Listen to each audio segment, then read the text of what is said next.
Namaskar and good afternoon.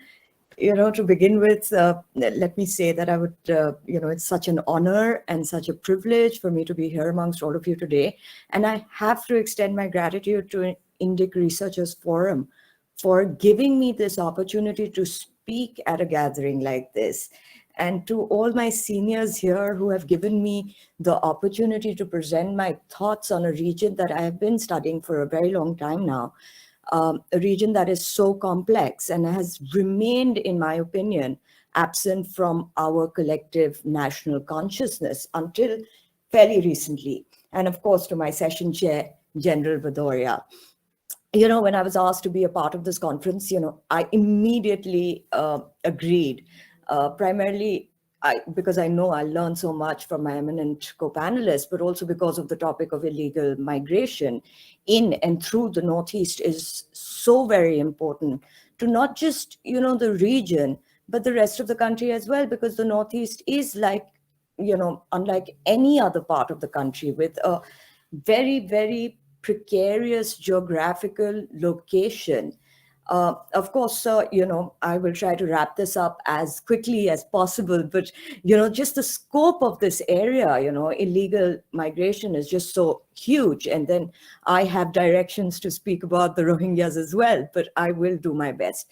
But, as all of you know, that Bangladesh and India share an international border that's almost over 4,000 kilometers long, and it's the fifth longest land border in the world. And most of these borders have been porous for a really long time. The same goes for the Indo-Myanmar border, in Nagaland, Mizoram, Manipur, Arunachal Pradesh. And to add to this precarious position that geographically we put ourselves in, it is connected to the rest of the country through, again, and, I don't think this is debatable, through a very, very ill-advised 21-kilometer wide chicken's neck. Therefore, just the positioning of this region makes it vulnerable to, all sorts of illegal migration. But like I said, as today my topic is specifically on Bangladeshi illegal immigration and the Rohingyas and their social political impact, I'd like to sort of divide this talk into two parts. Because both these illegal immigrations are equally important to analyze, but it's a huge range. So due to the limitation of time, I will only use Assam as an example. This is a huge region. It impacts every different state in, different ways, but we don't have the time to deep dive into that. So I'll divide this presentation and bring in a little security perspective to the Rohingya issue as well. To begin with, we know that illegal immigration from Bangladesh has been part of a political discourse in Northeastern region for a really long time. And India has time to time raised this issue with its counterparts in Bangladesh. But Bangladesh has refused to accept that there are Bangladeshis that illegally migrate into India. India obviously has held on to a pushback policy, and that's resulted in tensions. But, given the political salience and the reverberations towards the political aspect of Bangladesh, of what they are going to, how it's going to impact them if they accept that there are illegal immigrants going to India, is something that I don't think that they're ready for. And I think Awami League or the BNP are not ready to accept this. It creates hurdles for them. It creates hurdles politically. So this is a long-standing issue that has not been resolved. On the contrary, let me tell you, recently I was on a talk and we had some very senior intellectuals from Bangladesh who have written about radicalization and security threats, who were unwilling to accept that there was illegal immigration into the Northeastern region, or that previously groups like NLFT in Tripura had been trained by ISI in Bangladesh, which I found absolutely ludicrous. But this is the stance that they take. And, this is one issue where civil groups, intellectuals, as well as the government come together in Bangladesh, and they maintain an absolute silence on it. If they're prodded at the most, they'll deny it, but in private, they will agree to it. Some even go to the extent of arguing that actually there is migration coming from India into Bangladesh. And I think that is, again, something that is without any basis. Anyhow, notwithstanding the Assam Accord, the issue of illegal migration still remains a problem. And there's a very, I'm sure all of you have read Sanjay Hazarika, who, very put this very well. He said, what we see now is we are visibly reshaping and transforming the demographic, ethnic, linguistic, religious profile of large parts of the population in these areas. And what it has done is it has stirred a potent brew of hatred, or suspicion, or fear of the other. And as we know that the Supreme Court of India in 2005 scrapped the IMDT Act, and incidentally, that act was only applicable to Assam and not to any other parts of the country. And Lieutenant General Sinha at that time, who was the governor of Assam, had sent a report to the president, the then president, in which he'd written that there is a huge influx of illegal migrants, and it's turning lower Assam districts into a Muslim majority region. Now, we have to understand the nuances here. I think that was really visionary of him to see that, because that has become the on-ground reality. But when they talk about areas becoming into Muslim majority regions, they're not talking about the indigenous Assamese Muslims who live there, who have been very well integrated, who are culturally, traditionally the same as they're very different to the immigrants that are coming in, and very similar to the indigenous populations there because they are indigenous themselves. When they talk about this sort of demographic change, they're talking about the new demographic change.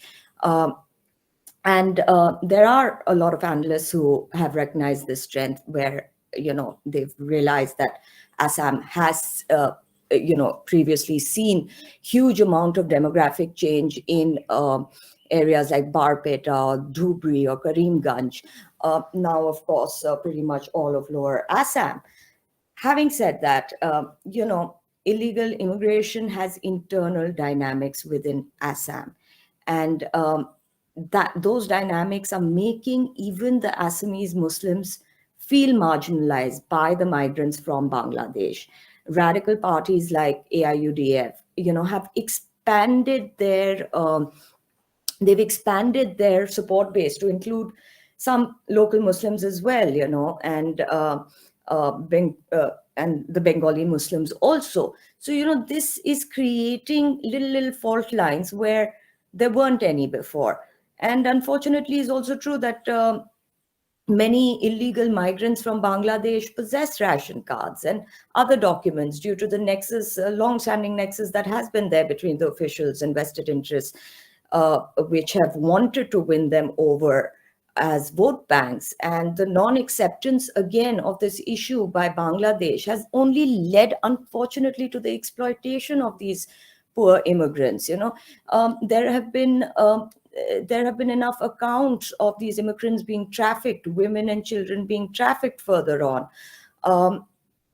But like I said, for them, they turn a blind eye to it. They're quoting figures without giving a source of their data collection, saying that, there are 500,000 Indians in Bangladesh, to counter this argument that remittances from the money that they earn in Bangladesh is to the tune of over 3,700 million US dollars, which completely is ridiculous. And this almost seems like a concerted effort to counter our allegation of illegal migration. Because, honestly, if there were these many migrants there, if they were making that kind of money there, that means they'd be sending back home, by basic calculation, over $7,000.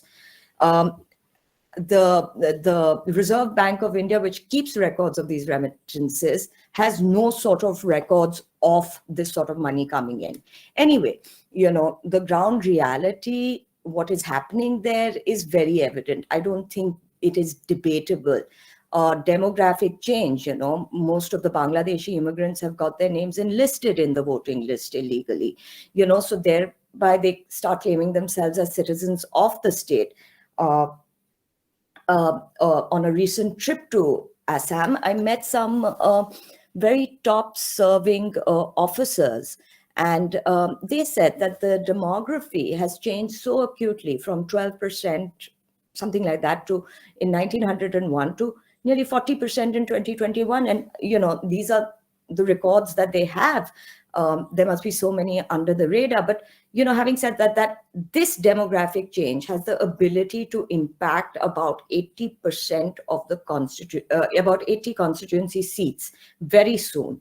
And according to reports again, Bangladesh origin Muslims have a blueprint to capture 3 to 5 constituencies every election. Still, they are a majority political stakeholder by 2050. There is actually a blueprint, and this is intelligence records that have been quoted by the Chief Minister. The Chief Minister has even said that the illegal encroachment in areas like Dholpur in Darang district was part of the plan to take control of the Sipajhar Vidhan Sabha constituency. He said that almost 6,000 of the 10,000 people in that area did not have their names in the preliminary list of the National Register of Citizens. Again, when you look at, on the hand, culture, this has an impact on the culture as well. Already the culture of the people of the Northeast, especially in Assam, is seen as being under threat with the encroachment of the Satras land by illegal immigrants, which there is a new clearance program that's just started, but I don't know how successful that's going to be. But Satras is the soul of Assam.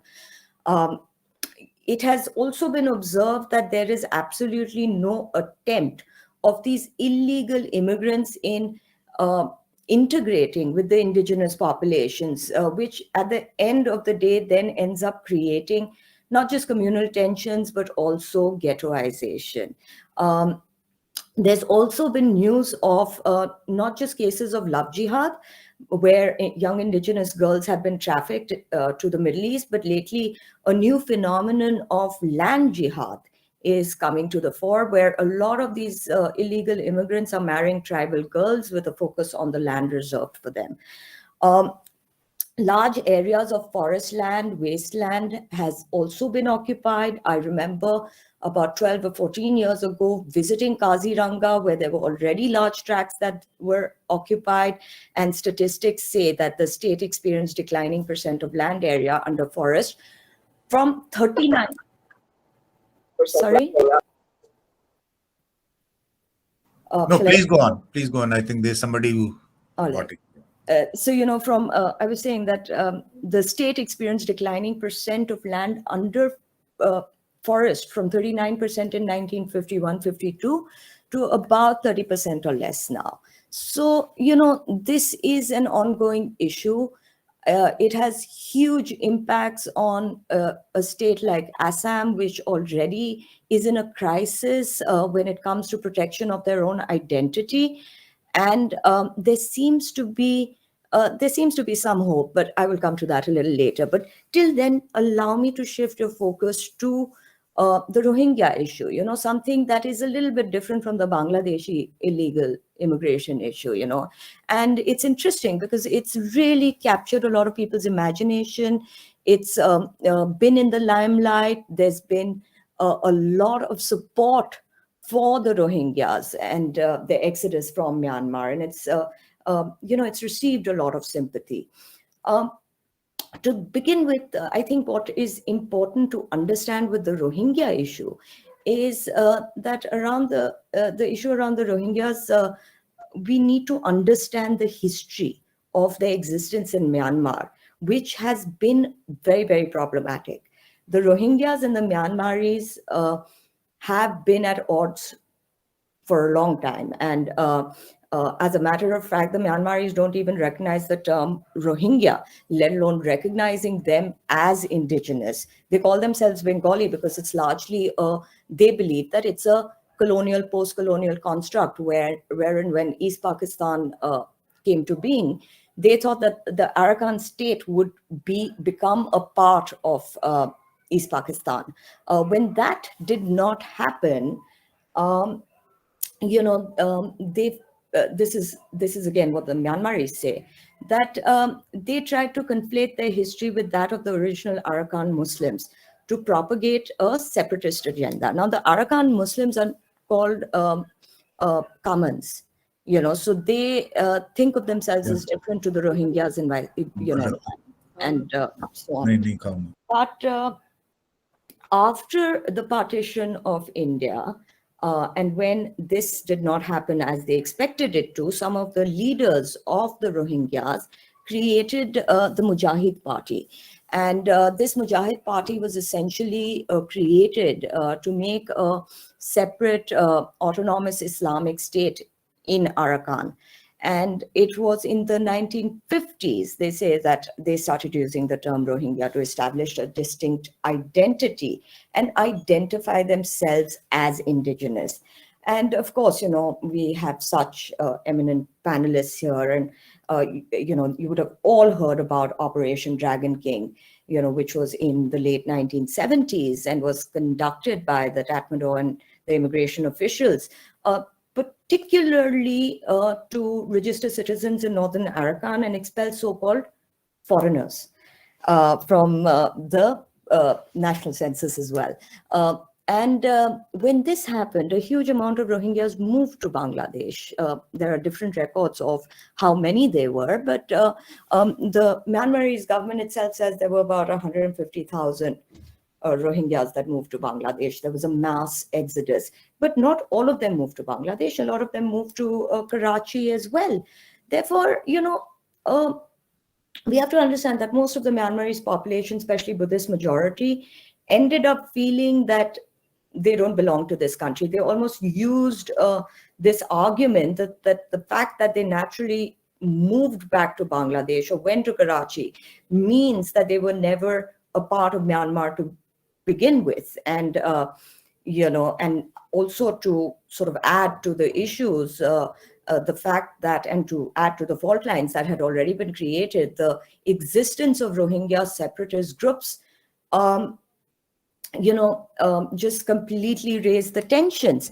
But these skirmishes, of course, went on. But what is important to us as Indians is we have to remember that these were not skirmishes and conflict between, the Burmese and the Rohingyas. The Rohingya insurgents attacked border security forces, and that's when we started hearing of ARSA. ARSA was the Arakan Rohingya Salvation Army. And this army, a lot of experts have said, has a lot of militant connections, maybe with Lashkar-e-Toiba or Jaish-e-Mohammed. But having said that, what's important to us is to understand that there were attacks against Hindu villages as well. In 2017, there were a bunch of Hindu villages. It was a cluster known as Kha Mong Se in Mongdao. And please forgive my pronunciation. But sadly, 100 Bengali Hindu villagers were massacred. The Arakan Rohingya Salvation Army, ARSA, was held responsible for this. Mass graves were discovered. 45 Hindus, mostly women and children, were there. Their remains were discovered in these graves. Women who escaped this attack said the only reason that they escaped is because the insurgents wanted to marry them and they wanted them to convert. So they converted. And they were taken then with some children to a village and made to eat rice and meat. These are all very well reported facts. Were made to eat rice and meat, which was against their Hindu beliefs. And then subsequently, they were brought to refugee camps and forced to wear burqas. There was a lot of internal displacement. Thousands of Hindus fled. They say that over 3,000 Hindus were internally displaced. Many fled to Bangladesh. But they allege that they had been attacked by ARSA. Now, the reason I give this history of the Rohingyas is because the word refugee word can be very misleading. It naturally elicits a response of persecution, empathy, innocence. But the fact is, I feel that it is clear that the Rohingyas have been infiltrated by radicalized groups, and saying it's not all of them, but only some of them, is a very defeatist way of looking at things. Because at the end of the day, these groups have identified leaders and people who they follow and their decision makers. And, if the decision makers are radicalized, the rest will follow suit. Now, just like how even from refugee camps in Bangladesh, the Rohingya refugee camps, there have been reports that the presence of arms and drugs trade has increased exponentially. Indian agencies themselves have issued warnings to the country's armed forces, which I'm sure all of you know about, that ISI is involved in providing training to Rohingya in Cox's Bazar. They are providing training through Jamaat ul Mujahideen of Bangladesh, JMB. It's also reported that ISI provided JMB with the first installment of 10 million takas that was funneled through Saudi Arabia and Malaysia for the training of these people. Further, HIB, Hifazat-e-Islam Bangladesh, IOB, Islami Andolan Bangladesh, in the erstwhile East Pakistan, these formations have re-emerged, and they have deep rooted connections, ideological connections with radicalized organizations in India, like PFI. Intelligence reports have said that HIB, IOB are working inside Bangladesh as overground activists for Al-Qaeda or other ISIS-related organizations such as JMB or ABT, So there are all these connections through which one has to view as to how much of this is how much of this is going to impact our country, our national security, and finally also a national identity. The intelligence report that I was mentioning had also said that India's intelligence agencies fear that these terrorists will be pushed into their country from Bangladesh after Pakistan has failed to do so through the line of control in Jammu and Kashmir, because after the revocation of Article 370, situations may have changed for them. It might not be as easy as it had been before. So it seems like the northeastern frontier is a good area for them to infiltrate with, and at least the intelligence reports say that. Now, they've also... Ma'am, can I request you to wind up soon? Because All right. All right. So give me 2 minutes. Okay, so, the Rohingyas, have been found in many, many areas. So they've been found in, the northeast, of course, but they've been found traveling. So a lot of them have been caught coming back from Aligarh for what reason, I don't know. But a lot of them have been caught traveling to Kerala, New Delhi, and other areas like that. And, it's really not very complicated for us to understand why the northeast, which is, which has ethnic conflicts, and now possibly with a lot of settlements has more overground insurgents than underground, a Sulfa-like situation may or may not be possible, but it's definitely something to think about.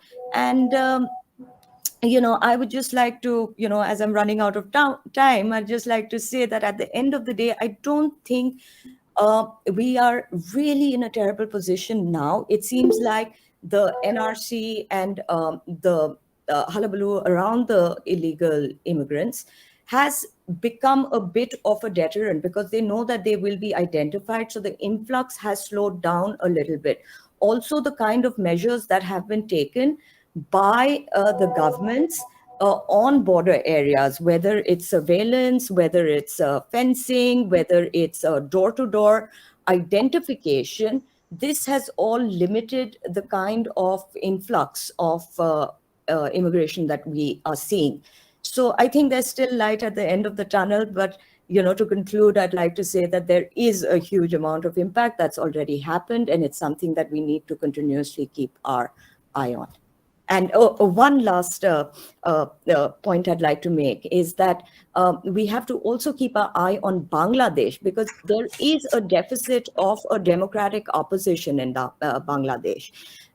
We know that it hasn't taken much to topple governments there. So just because we have a friendly government today, it doesn't mean, and a government that strikes hard on terror activities, doesn't mean that that government is going to last.